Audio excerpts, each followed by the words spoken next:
दूसरा टॉपिक है calculate sale price from item purchase price.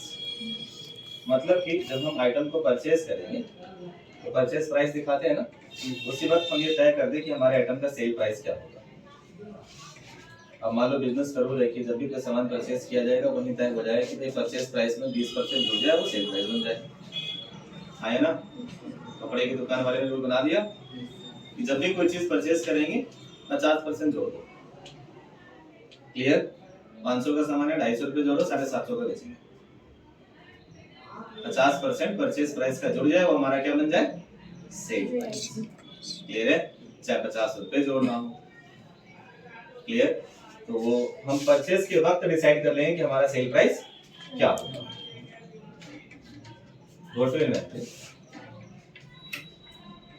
Calculate item sale price from purchase price. So sale price at the time of voucher saving को yes करना और okay कर देना।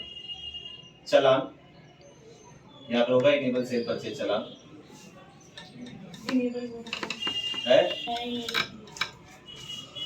और फिर सो पेंडिंग चालान फिर वाउचर रेट को यस करना, ओके करके सर। क्लियर है सभी को? हमने परचेज किया डायरेक्ट, क्या बोला? बिना चालान का, कैश में। F3 हमने रिमोट परचेज किया, सेल प्राइस परचेज प्राइस यहाँ नहीं दिखाना, बिल पे लिखा होगा कि कितने का परचेज किया। 300 रुपए का परचेज, कितने का? 300। अब जब हम इस एंट्री को सेव करेंगे तो हमसे पूछेगा कि क्या इसका सेल प्राइस डिफाइन करना है। जब सेव करेंगे अब आएगा ऑप्शन, सेव पे क्लिक करने के बाद आ गया, क्या आ गया? Update item sale price from purchase. यहाँ से लेना आपको लिस्ट प्राइस, क्या लेना है? List price. Add percentage. 300 का परचेज है, इसमें कुछ परसेंट जोड़ना चाहते हो या एक फिक्स अमाउंट जोड़ना चाहते हो? मैं चाहता हूँ कि 40 रुपए जोड़ दूं, तो क्या लूंगा? एब्सोल्यूट अमाउंट 40 लिख दूंगा। मैं चाहता हूँ 40% जोड़ूं, तो यहाँ से क्या लूंगा? क्या लिखा? 40। मतलब जितने का सामान आया उसमें कितना परसेंट जोड़ा जाए? फिर वो हमारा क्या बन जाएगा? सेल। और पॉइंट में आया तो उसको 1 रुपए में कन्वर्ट कर दिया जाएगा। आया ना? Yes. Now update sale price पे क्लिक करना है, यहाँ पे बता देगा कि सेल प्राइस क्या होगा। 420 रुपए बन जाएगा। आया ना? क्या आ गया? 420। यस हाँ तुम कर दो, कैलकुलेट आया था ना? तो परचेज प्राइस कितना है? 300। कितना ऐड किया गया इसमें? 40। कितना बन गया? 420। अब हम ये चाहते हैं कि ये जो प्राइस है आइटम में अपडेट हो जाए। ये आइटम है हमारा, उस आइटम में अपडेट हो जाए ताकि जब भी हम सेल करें परचेज करें तो रेट ऑटोमेटिक आ जाए।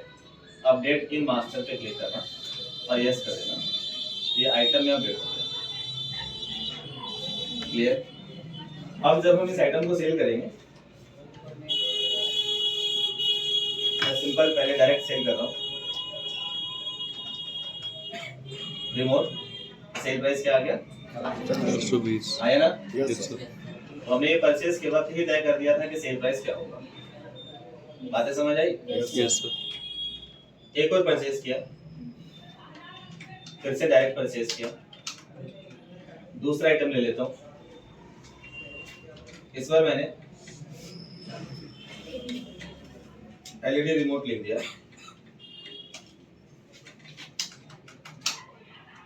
पीसेस 200 पीस खरीदा, 300 का ही खरीदा, लेकिन इस बार मैं इसमें चाहता हूँ कि 40% ना जोड़ो, सीधा एक अमाउंट लिख दो कि 80 रुपए जोड़ो, एब्सोल्यूट अमाउंट। और क्या बोला? 80 रुपये।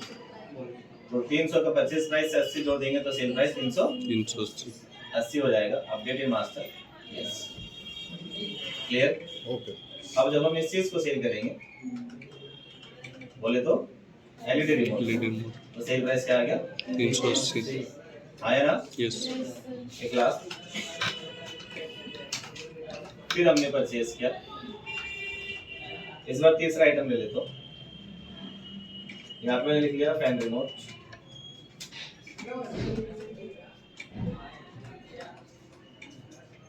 परचेज 100 पीस किया, 300 का ही लिखा है और सेव। यहाँ पे फिर से list price add percentage inclusive, इसको सेल के वक्त ज्यादा समझ में आएगा। मैंने कहा 40%, क्या बोला 40%। अपडेट प्राइस पे क्लिक करूंगा, ये आ गया 500 रुपए। मतलब ये कि 500 रुपए के अंदर 40% इंक्लूड है।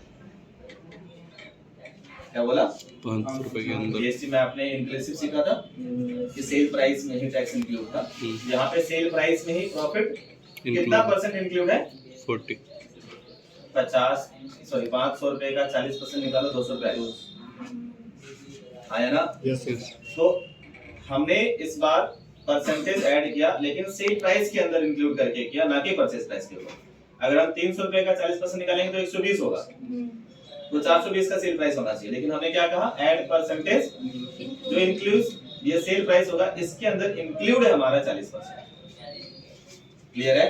तो इसका मतलब कि सेल कितने का होगा 500, और 500 का 40% निकालेंगे तो कितना आ जाएगा 200 रुपए। प्रॉफिट हो गया, 300 रुपए परचेज प्राइस हो गया, 500 रुपए सेल प्राइस हो गया। अपडेट कर देंगे। अब ये आइटम कितने का बिकेगा 500। Alt F8। क्लियर है? तो दिक्कत किसी को, देखो दिक्कत ऑल्ट करके मैं स्टॉक देखना चाहता हूँ। वी हैव रिमोट 490, सिंपल जो रिमोट है वो कितना है 490 पीस है। हमने किसी को बेचने के लिए दे दिया 300 पीस। क्या बोला 300 पीस। अब बैठ जाओ, निकालो तरीके।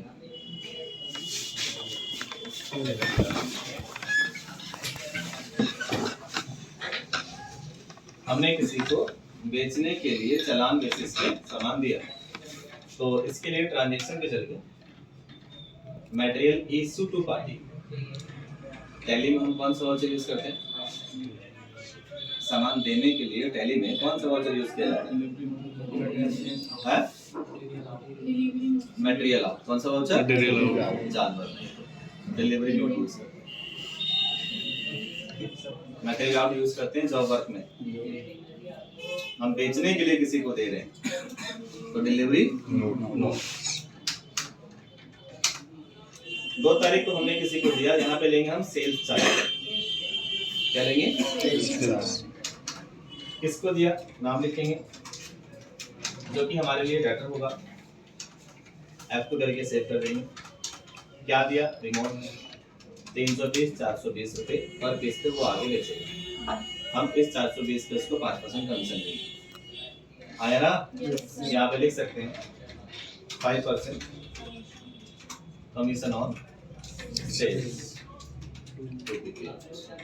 आया ना? एंड हमने सेव कर दिया। ये हमने सिर्फ चालान प्रोसेस फॉलो किया और हमने सामान देने की एंट्री कर दी, material issue to party. Clear? अब ये कहाँ पता चलेगा कि हमने किसको दे रखा है, क्या दे रखा है, कितना दे रखा है? डिस्प्ले पे चलेंगे और चालान प्रोसेसिंग पे चेक करेंगे। पेंडिंग चालान, सेल चालान, आइटम वाइज या पार्टी वाइज चेक कर सकते हो। ऑल आइटम ले लिया हमने। हाँ, ऑल आइटम, ऑल पार्टी। तो जिस पार्टी को हमने चालान में से सामान दे रखा होगा, वो आ रहा है कि रिमोट हमने 300 पीस दे रखा है, 420 के अकॉर्डिंग